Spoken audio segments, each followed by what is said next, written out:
곧이어 이화수와 함께하는 주간 경제동향이 방송됩니다.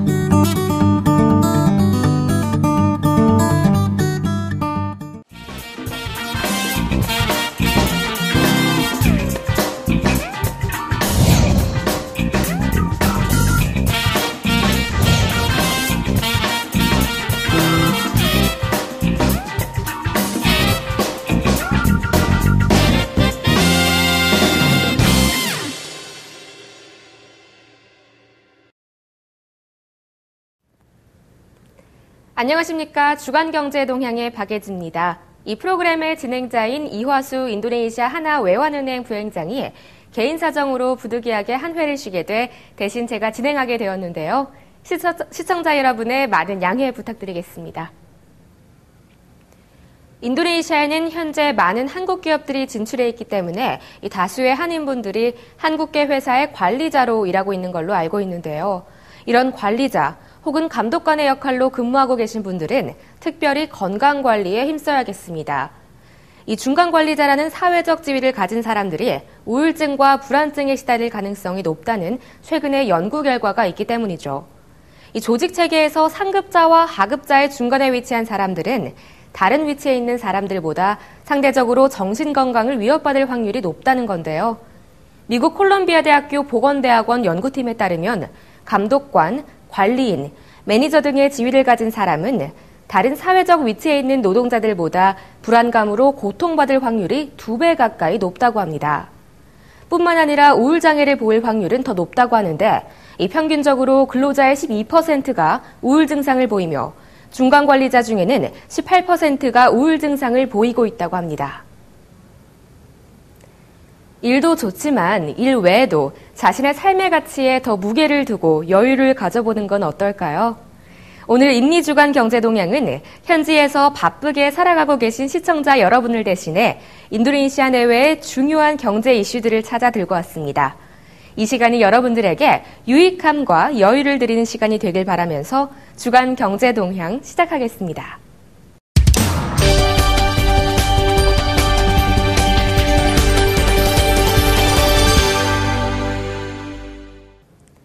한 주간 있었던 여러 경제 이슈들 중 가장 주목해야 할 뉴스를 시청자께 전달해드리는 위클리 스포트라이트 시간입니다. 이번 주에도 세계 금융시장, 특히 인도네시아를 포함한 아시아 신흥국 금융시장의 불안은 계속되는 모습이었습니다. 지난주 중국의 중앙은행인 인민은행이 관리변동 환율 제도의 변경을 공표하면서 위안화의 가치가 단기간에 4.7%나 급락했기 때문입니다. 중국 경제에 대한 의존도가 높은 인도네시아, 말레이시아, 대만, 베트남, 한국 등 아시아 신흥국 금융시장은 즉각적으로 반응하며 주식시장은 급락하고 환율 시장은 급등하는 양상이 이어지고 있습니다. 물론 아시아뿐만 아니라 유로존 국가인 독일과 프랑스도 4에서 5%대 주식 폭락을 경험했습니다. 또한 미국도 다시 상승하긴 했지만 지난 이틀간 증권시장 폭락세가 이어지기도 했습니다. 현재 미 정계는 중국의 이러한 조치로 9월로 예정된 미 연준의 금리 인상 시기가 연기되는 것은 아닌가 하는 전망이 나오고 있으며 이 중국 정부의 숨은 다른 의도에 대한 강한 의구심을 품고 있습니다. 이처럼 중국의 위안화 평가 절하로 인해 자극받고 있는 세계 금융시장 상황을 두고 현재 환율 전쟁의 서막이 아니냐는 목소리가 쏟아져 나오고 있습니다. 특히 미 기준금리 인상에 대한 선제적 대응이 아니겠냐며 이 중국 대 미국이라는 구도로 몰아가고 있는 형국입니다. 문제는 속도입니다. 이 추가적인 위안화 평가 절하가 이뤄질 것으로 예상되던 상황에서 지난 15일 이후 위안화는 추가적인 상승보다는 횡보세를 보이고 있습니다. 물론 절하는 대폭, 절상은 소폭이란 점에서 추세는 여전히 위안화 절하가 우위라고 할 수 있습니다만 중요한 것은 속도 조절이 이루어졌다는 점입니다. 속도 조절이 미국의 기준금리 인상 문제에서도 필요한 부분이라는 게 묘하게 오버랩되는 것 같습니다. 이 최근 국제통화기금은 중국의 위안화 평가 절하에 대해 기준 환율 결정을 시장에 기반을 둔 방식으로 바꾸는데 환영한다는 입장을 표명했고 미국 재무부 역시 이 시장 환율 방식으로 전환하는 행보일 수도 있다고 평가했습니다.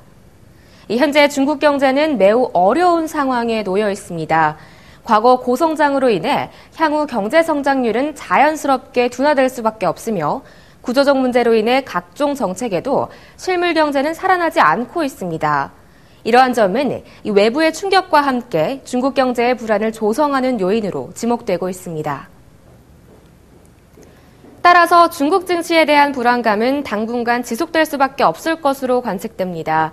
한편 20일 중국 상하이 종합지수는 3,700선이 붕괴되면서 전일 대비 3.42% 하락한 3,664.29로 마감되며 변동성이 큰 모습을 이어갔습니다.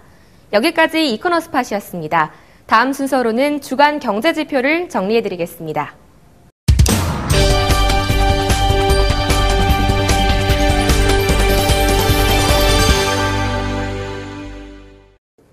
한 주간 주요 경제 지표의 변화 추이를 살펴보는 시간입니다. 먼저 환율 관련 소식입니다.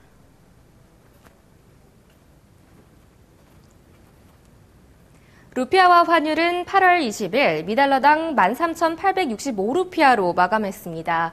이 중국의 경기 침체로 인한 중국 증시의 급락과 원자재 가격의 추가 하락 등의 소식으로 환율은 올해 고점을 다시 갱신하며 상승했습니다.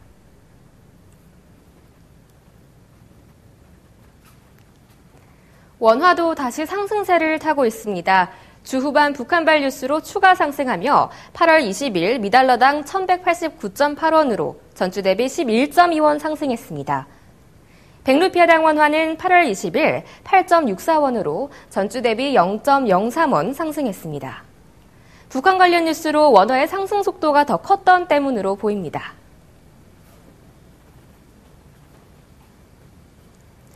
다음은 채권과 주식시장 관련 정보입니다. 인도네시아 10년물 국채는 8월 20일 8.81%로 마감했으며 8월 13일 대비 0.03%포인트 하락하며 보합 수준으로 마감했습니다. 종합주가지수는 8월 20일 4,442포인트로 마감했습니다. 중국의 경기 침체에 대한 우려감으로 주식시장의 하락세가 이어지는 모습이었습니다. 거래량은 하루 3조 5천억 루피아에서 6조 3천억 루피아까지 등락하는 현상을 보였습니다.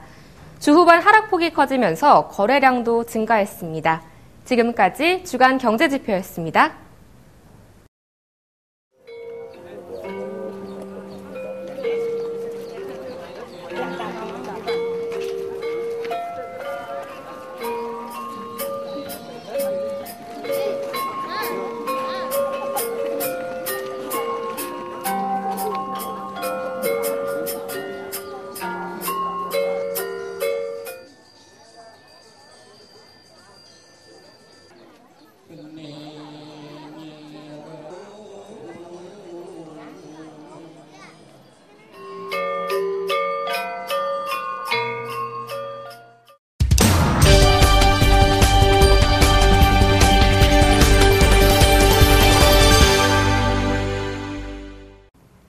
인도네시아에 진출해 있는 비즈니스맨들에게 유용한 정보를 알려드리는 인리비즈 포커스 시간입니다.